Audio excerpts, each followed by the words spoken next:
ஒரு யூ-டர்ன், ஒரு பயங்கரமான ஆக்சிடெண்ட், 45 வருஷம் ஜெயில் தண்டனை. அப்படி என்னதாங்க ஆச்சு? வாங்க பார்க்கலாம்.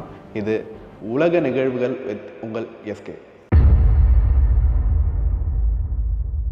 யூஎஸில் ஃப்ளாரிடா ஸ்டேட்டில் ஒரு ஹைவேல ஒரு பெரிய ட்ரக் போயிட்டுருக்கு.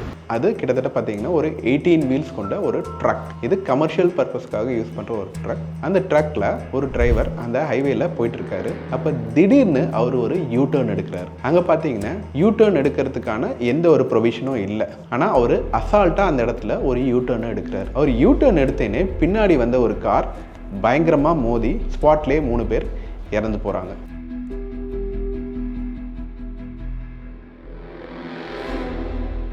இந்திய நாட்டை சேர்ந்த ஒரு நபர்.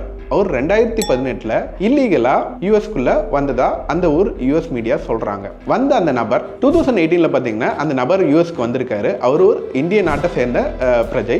அவர் அங்கே லைசன்ஸ் வாங்கி இது மாதிரி கண்டெய்னர் ட்ரக்கை ஓட்டிகிட்டு இருந்திருக்காரு. இப்போ அவர் பண்ண மிக முக்கியமான ஒரு தவறு என்னன்னு பார்த்தீங்கன்னா அந்த ஆக்சிடென்ட் நடந்தேனே அந்த இடத்தை விட்டு போகிறது. யூஎஸில் ஹிட் அண்ட் ரன்க்கு லாஸ் பார்த்தீங்கன்னா ரொம்பவே கடுமையாக இருக்கும். இப்போ ஏதோ ஒரு தப்பை நம்ம செஞ்சிட்டோன்னா உடனே அங்கே போலீஸை கால் பண்ணி ரிப்போர்ட் பண்ணி இது மாதிரி ஆக்சிடென்ட் நடந்துருச்சு அப்படின்னு ஃபர்ஸ்ட் ரிப்போர்ட் பண்ணணும். ஸோ தட் அந்த ஆக்சிடெண்ட்டில் மாட்டின நபர்களுக்கு ஏதாவது நம்ம ஃபர்ஸ்ட் எய்ட் பண்ணவோ இல்லை ஹாஸ்பிட்டலுக்கு இமீடியட்டாக கூட்டிகிட்டு போகிறதுக்கோ நம்மளால் முடியும். ஆனால் நீங்கள் அதை மாதிரி பண்ணாத அந்த இடத்த விட்டு நீங்கள் போனீங்கன்னா அங்கே சட்டங்கள் ரொம்பவே கடுமையாக இருக்கும். இப்போ இந்த நியூஸ் மீடியா ஃபுல்லாக வைரலாக பரவுது. எப்பவுமே நம்ம ஒரு செய்தியை காதால் கேட்டோன்னா நமக்கு ஓரளவு இம்பேக்ட் இருக்கும். அதை நீங்கள் விஷுவலாக பார்த்தீங்கன்னா இம்பேக்ட் ஒன்றுமே அதிகமாக இருக்கும். அது மாதிரி தாங்க இந்த விஷயத்தில் பார்த்தீங்கன்னா அதை விஷுவலாக பார்த்த மக்கள் ரொம்பவே கோபம் அடைகிறாங்க.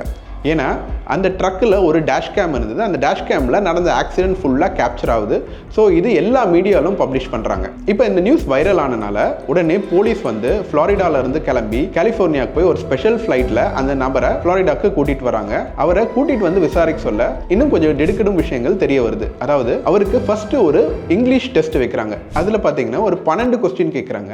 அந்த 12 கொஸ்டினில் அவர் 2 கொஸ்டின் தான் ஆன்சர் பண்ணுறாரு.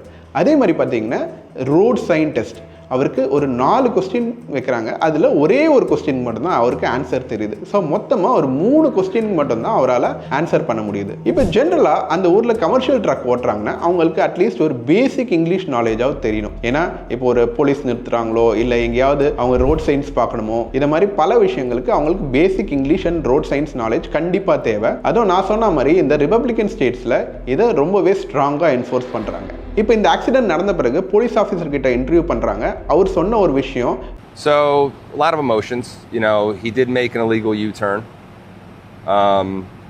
Had absolutely no remorse. You watch that video and you watch that minivan crash into the back of that trailer. I mean, it almost seemed like it was on purpose, to be honest with you. Nobody in their right mind could think they can make a U-turn like that without causing some sort of crash. பலரை ரொம்பவே கோபமாக்குது. அதாவது இந்த நபர் accident ஆன பிறகு எந்த ஒரு ரியாக்ஷனும் காமிக்கல. உடனே அந்த இடத்தை விட்டு தப்பிச்சிட்டாரு. அவருக்கு அந்த ஆக்சிடென்ட்ல இறந்தவங்களை பத்தி கொஞ்சம் கூட அக்கறையே இல்லை. இதை மாதிரி பல குற்றச்சாட்டுகளை அடுக்கி வைக்கிறாரு. இப்ப ஃப்ளோரிடாவோட கவர்னர் ஒரு முக்கியமான விஷயத்த சொல்றாரு. இந்த நபர் மேல நாங்க ஹோமிசைடு, ஹிட் அண்ட் ரன் இதை மாதிரி பல வழக்குகளை நாங்கள் பதிஞ்சிருக்கோம். அதாவது ஹோமிசைட்னா ஒரு கொலை செஞ்சதுக்கு சமானமானது. அதே மாதிரி ஹிட் அண்ட் ரன் அந்த இடத்துல ஆக்சிடென்ட் நடந்ததுனே அங்கேருந்து தப்பிச்சு போனது. அதே மாதிரி இங்கிலீஷ் நாலேஜ் சுத்தமாக இல்லை, ரோட் சைன்ஸ் பற்றி எந்த ஒரு நாலேஜுமே இல்லை. இதனால் இந்த கேஸ்லாம் நாங்கள் அவர் மேலே ஃபைல் பண்ணியிருக்கோம். இந்த கேஸ்லாம் கோர்ட்டுக்கு போய் எல்லாமே ப்ரூவ் ஆச்சுன்னா அந்த நபருக்கு கிட்டத்தட்ட 45 வருஷம் ஜெயில் தண்டனை கிடைக்கிறதுக்கான வாய்ப்புகள் இருக்கு. நீங்க கேட்கலாம், என்னங்க ஒரு ஆக்சிடென்ட்டுக்கு 45 வருஷமா? ஆமாங்க, அந்த ஊர்ல லாஸ் ரொம்பவே ஸ்ட்ரிக்ட். நீங்க ஒரு ஆக்சிடென்ட் பண்ணிட்டு கண்டிப்பா அந்த இடத்த விட்டு போகவே கூடாது. அது மிகப்பெரிய குற்றம். இந்த இடத்துல இல்லீகலா வந்து டிரைவிங் லைசன்ஸ் வாங்கி ஓட்டியிருக்காரு. பிளஸ் ஒரு ஸ்டேட்டோட லாவை மதிக்காதையும் நடந்திருக்காரு. இந்த சம்பவம் நடந்தேனே ஒரு ஆன்லைன் வெப்சைட்ல கிட்டத்தட்ட 2 மில்லியன் மக்கள் ஒரு பெட்டிஷனை போடுறாங்க. என்னன்னு பார்த்தீங்கன்னா அந்த நபர் தப்பு செஞ்சிருக்காரு, ஆனால் அவர் மேலே கொஞ்சமாவது கருணை காமிக்கணும், இந்த தண்டனை ரொம்பவே கடுமையாக இருக்கு, கொஞ்சம் கருணை காமிங்க அப்படின்னு நிறைய மக்கள், அதாவது நம்ம இந்தியன் மக்கள், அந்த ஊரில் சில மக்கள்லாம் பெட்டிஷன் போடுறாங்க. ஆனால் ஃப்ளாரிடா கவர்னர் ரொம்பவே ஸ்ட்ரிக்டாக சொல்றாரு, இதில் எங்களால் கொஞ்சம் கூட கருணையோ லீனியன்ஸோ காமிக்கவே முடியாது. What we said was no, this is a safety issue. இது ரோட் சேஃப்டியை சார்ந்தது. இதை மாதிரி பல மக்கள் ரோட் சேஃப்டினால பாதிக்கப்படலாம். அதனால் நாங்கள் இதில் கொஞ்சம் கூட பேக் ஸ்டெப் எடுத்து வைக்க மாட்டோம்னு கிளியராக சொல்லிட்டார். அது மட்டும் இல்லாத இனிமே நாங்கள் ரேண்டமாக பல இடத்துல இன்ஸ்பெக்ஷன் நடத்துவோம். அதாவது ட்ரக்ஸ்லாம் போகுதுன்னா அவங்கள நிறுத்தி அவங்களுக்கு ஒரு பேசிக் இங்கிலீஷ் டெஸ்ட் வைப்பாங்க. அது மூலமாக இதை மாதிரி யாராவது எலிஜிபிளாக இல்லைன்னா உடனே அவங்க லைசன்ஸ் கேன்சல் பண்ணிட்டு அவங்கள அரெஸ்ட் பண்ணதுக்கான வாய்ப்புகள் அதிகம். இப்போ நீங்கள் எல்லாம் கேட்கலாம், அவர் பண்ண தப்பு தாங்க, ஆனால் 45 வருஷமா அப்படின்னு நீங்கள் கேட்கலாம்.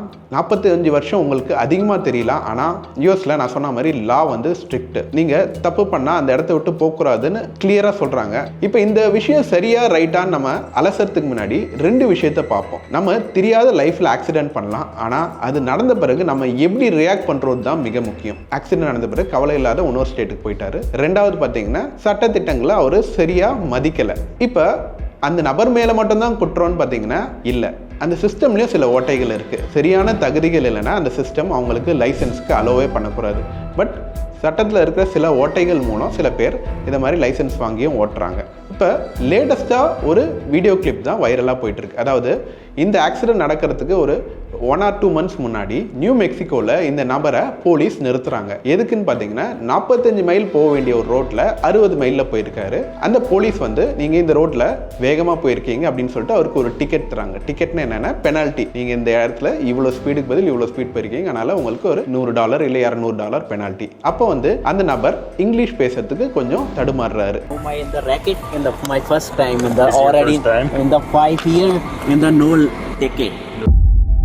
அது எல்லாமே பார்த்தீங்கன்னா இந்த பாடி கேமில் ரெக்கார்ட் ஆயிருக்கு. பாடி கேம் அந்த ஊர் போலீஸ் எல்லாருமே மேண்டேட்டரியாக வச்சிருப்பாங்க. அவங்க ஷர்ட்டில் ஒரு கேமரா மாதிரி இருக்கும், அது எல்லாத்தையும் ரெக்கார்ட் பண்ணும். இது மூலமாக தான் இந்த வீடியோ வந்திருக்கு. ஸோ அப்போவே இது கிளியராக தெரிஞ்சிருக்கு அந்த நபருக்கு இங்கிலீஷில் தேவையான அளவுக்கு ப்ரொஃபிஷியன்சி இல்லை. அதே மாதிரி அவர் வந்து இந்த டிக்கெட் எத்தனை வருஷத்துக்கு என்னோட ரெக்கார்டில் இருக்குன்னு கேட்டதுக்கு போலீஸ் வந்து இது 5 to 7 yearsன்றாரு. அந்த போலீஸ் சொல்கிறத அந்த நபரால் சரியாக புரிஞ்சிக்க முடியல. இது எல்லாமே அந்த ரெக்கார்டிங்கில் ஈஸியாக கேப்சர் ஆகிருக்கு. ஸோ இது மூலமாக ஸ்ட்ராங்காக தெரியுது அவர் இங்கிலீஷ் பேசுறதுக்கு கஷ்டப்பட்டிருக்காரு. ஸோ இப்போ இந்த கோர்ட் கேஸ் என்ன ஆகும், அந்த நபருக்கு 45 வருஷம் சிறை தண்டனை தருவாங்களா, இது மாதிரி பல விஷயங்களை நம்ம வெயிட் பண்ணி தாங்க பார்க்கணும்.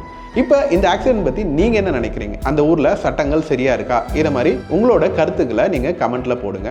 இதை மாதிரி இன்னும் இன்ட்ரெஸ்டிங்கான உலக செய்திகள், உலக நிகழ்வுகள் எல்லாத்தையும் பார்க்கணுன்னா லைக் பண்ணுங்கள், சப்ஸ்கிரைப் பண்ணுங்கள், மறக்காத ஷேர் பண்ணுங்கள். நன்றி.